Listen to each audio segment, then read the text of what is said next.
Tears from My Soul, by a matte painter. Campfire Tale. Sparks flew up into the night air, as a log hit the pile already burning. As far as firers go, it was a good one. Around the fire were at least 25 of the family's youngsters and a good dozen adults. The night was cool, just right for a fire. The moon was full and the stars shined bright. One of the younger boys, no more than 5 or 6 seasons, stood up and yelled, "Grandpa, Grandpa," which was picked up by the rest of the youngsters. One of the older girls stood, held up her arms, and it became quiet. "Grandpa is on his way." They all know she was right. After all, she was never wrong. True to form, an old man with long white hair and a beard to match, was helped to a chair, where he would be able to see their faces. He looked them over, not saying anything, smiling to himself. He was proud to be the family's elder, and it was fun at times. He cleared his throat. "Okay, what will it be?" "Magic." A little dragon made of fire danced from his fingertips and flew into the fire. All the children made an "oh" sound. "Or will it be a story?" All the children yelled at the same time, and he even thought he heard an adult or two. "Okay, okay now. I heard orcs, trolls, war, and love. How about all 4, and I may throw in a couple of dragons?" There was a loud hooray. "There is this one tale, but it is a little long and may take more than one blaze to tell. It's about how we came to this world." He held up his arms into the air, then added in a voice barely more than a whisper, "And it was all because of love." He thought that may hook the little older ones. As I said before, it took place before the family had come here. Now I'm sure you are asking yourself, then where did we come from? It was a place much like here, but it was far away, as far as the stars. He pointed up. I hate to call them our ancestors, but they were. They did not think the same as we do and the things we hold as sacred. They had only thought of self, not caring for others as we do. Now don't take this wrong, there were still some who cared, but that was not the normal. Their way of life led to many wars, hunger, and diseases. It was a world mostly full of greed, and people hurt others and even took others' food when they had more than enough. There were so many of them that they have forgotten that they were all family, and few of them knew more than 2 or 3 people that they were close to. It would not have been any way of life that I would have wanted to live. The story of how we came here starts out with a young farm boy of 16 seasons, on a little cool spring morning. He had shoulder-length dark black hair and was average in size, but he was smart. There was nothing special about him in any way. His name was Shadowcat. Episode 1, Bright Eyes. He was stooped down with his back pressed to the cool boulder. In his left hand he held a bowlo at the ready. He had spent the last 3 seasons using it to hunt with and had become rather good. The air was cool on his bare chest. The sun had only been up for a few minutes. He could hear the herd of birds moving around, eating the tufts of long grass that grow amongst the rocks. He had stalked the herd for 3 days now. It was not a big one, only a dozen or so, but there was one bird that he had seen he would really love to trap. It was shades of purple, one he had never heard a bird having before, but of course, he was no expert on hunting birds. There were only a few around the small town of Prism. Most people had little use for them. They could at times be hard to deal with, and if you were not careful they could turn on you and clip off a finger or 2 with their huge beak. He would have to take care when he moved.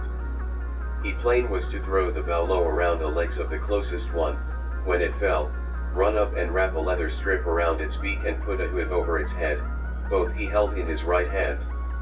He heard movement just on the other side of the boulder. It's time, he thought, now or never.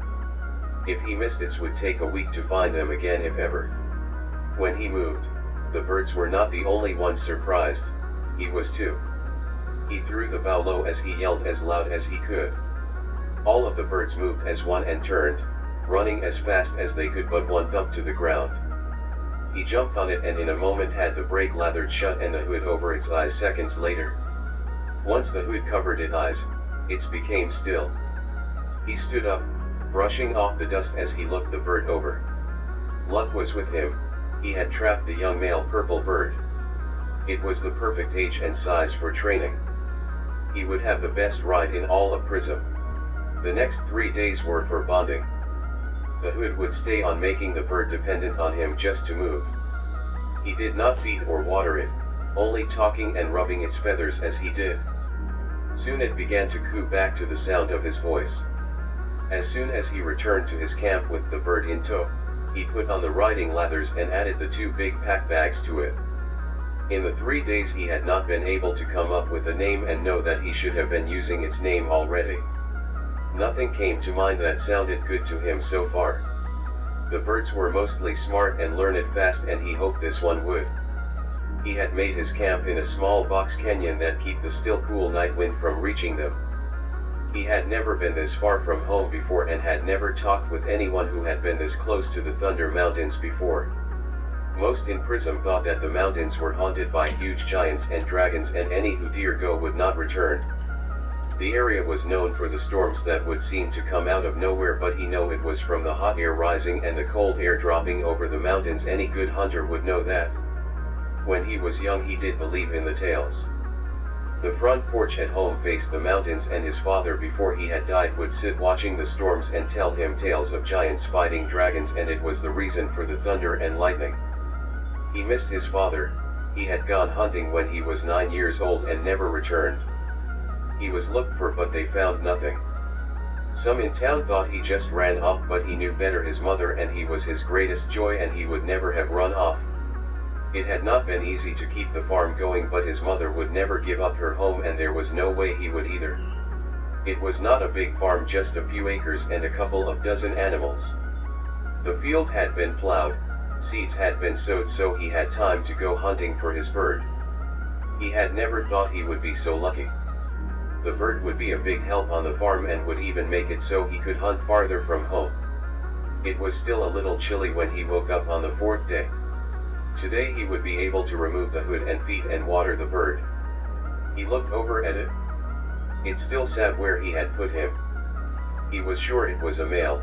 Sometimes at that age it was hard to tell, but he just knew. The purple feathers seemed to shine with every little movement of light on the bird. It was rather pretty, he thought. He had never heard of, let alone seen, a purple bird before. Most would come in greens to grays, and once he had seen a light blue. He still could not come up with a name yet, but he swore he would by the end of the day. He thought about Swift, Hunter, Comet, and even thought about Birdie one time. He made a clicking sound and the bird perked up, hearing it for the last 3 days every time he would talk to the bird. "We get to really meet today, my friend," he said as he got up and walked over to him. The bird cooed in answer as he stroked the feathers of its neck. He hooked the lead on the riding harness and the bird got up on its feet. It stood a good 2 foot taller than him, and it had to weigh over 300 pounds. He had been gone from home for a week now, but was not due back from another week yet, so had plenty of time to train the bird. He already had trapped 3 dozen or so water foxes and a couple of dozen large hopabouts. He had dried the meat and tanned the hides and packed them up each day into the packs that hung on each side of the bird. He packed up the camp and strode his bedroll onto the harness. The training would begin as soon as he removed the hood, and fed and watered the bird. He felt it was going to be a good day. The bird cooed as he led him to the small stream. It could tell he was excited, he thought. The bonding was working. He stopped not far from the stream. When his hand reached up to the hood, the bird froze. He knew that he was in no harm, but he was still nervous. He had heard the stories of people getting their fingers bit off when they removed the hood, but thought they were just tales to tell the youngsters. "You and I are going to be the best of friends, and I know that you will have a good life," the bird cooed as if in answer. "I bet this water will be the best tasting you have ever had." He pulled the hood loose and the bird batted his eyes a couple of times and stared right into his eyes.